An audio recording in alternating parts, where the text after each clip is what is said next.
নবী নামাজে দাঁড়াইছে, পিছনে সাহাবায়ে কেরামের বিশাল এক জামাত।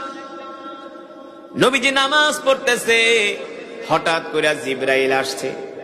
জিবরাইল আমিন আয়েশা বলে, ওগো নবী, আপনি যে জুতা পরে নামাজ পড়তেছেন, জুতার নিচে নাপাকি লেগে আছে। নাপাকি লাগলে তো ওই জুতা পরে নামাজ হবে? ওগো নবীজি, আল্লাহর হাবিব, আপনি আপনার পায়ের জুতাটা খুইলা ফালান, আল্লাহ আপনাকে নির্দেশ দিছে। সুবহানাল্লাহ বলেন। বিশ্ব নবী রাহমাতুল লিল আলামিন সাথে সাথে পায়ের জুতা খুইলা ফালাইছে। পিছনে যত সাহাবী ছিল সবাই জুতা খুইলা ফালাইছে। নামাজ শেষ হয়ে গেল। আল্লাহ রাসূল ডাক দেয়া বলল, সাহাবীরা রে, আমি তো জুতা পরে নামাজে দাঁড়াইছিলাম, তোমরাও জুতা পরে নামাজে দাঁড়াইছো। আমি তো নামাজের ভিতরে জুতা খুলছি, আমার কাছে ওহী আসছে, আমার জুতার পিছনে, আমার জুতার নিচে নাপাকি লাগা ছিল, এটা আমি জানতাম না, দেখতাম না, দেখি নাই।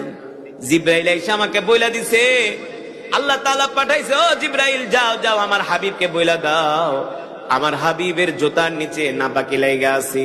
এই কারণে ওহী আসার কারণে নামাজের মধ্যে আমি আমার জুতা খুইলা ফালাইছি। তোমরা কেন তোমাদের জুতা খুলছো? তোমাদের কাছে কি ওহী আসছিল কিনা? সাহাবায়ে কেরাম বলে, গো আল্লাহর নবী, ওহী আসার দরকার নাই, কোনো কিছু জানার দরকার নাই, বোঝার দরকার নাই। আল্লাহর নবী তার জুতা মোবারক নামাজের মধ্যে খুইলা ফালাইছে। আমরাও নবীর মুহাব্বতে আমরাও আমাদের জুতাগুলো খুলে ফেলেছি। ওগো নবী, আমরা আপনাকে আমাদের জীবনের চেয়েও বেশি এত কিছু জানার বোঝার দরকার নাই, আমরা আপনাকে ভালোবাসি। এই হলো ভালোবাসার নমুনা।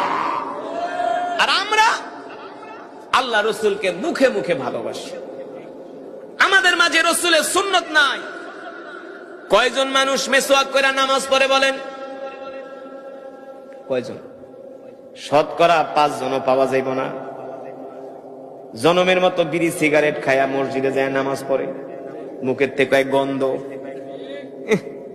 তোমার নামাজ কবুল করার লেগা ফেরেশতারা বয়ে রইছে, মুখে গন্ধ লয়ে নামাজ পড়া, তোমার নামাজ কবুল হইবে এত সোজা? আল্লাহ রাসূলের সুন্নাত হলো মেসওয়াক করে নামাজ পড়ো। মেসওয়াক করে নামাজ পড়লে 70 গুণ সওয়াব বেশি। সুবহানাল্লাহ বলেন। হাদিস শরীফের মধ্যে আসছে, যে ব্যক্তি মেসওয়াক কইরা উত্তম রূপে ওযু কইরা, যেই ব্যক্তি মেসওয়াক কইরা উত্তম রূপে ওযু কইরা ঘর থেকে নামাজ পড়ার জন্য মসজিদে বের হয়, ফেরেশতাদের জামাত আইসা রাস্তায় দাঁড়ায় থাকে তার সাথে মুসাফা করার জন্য।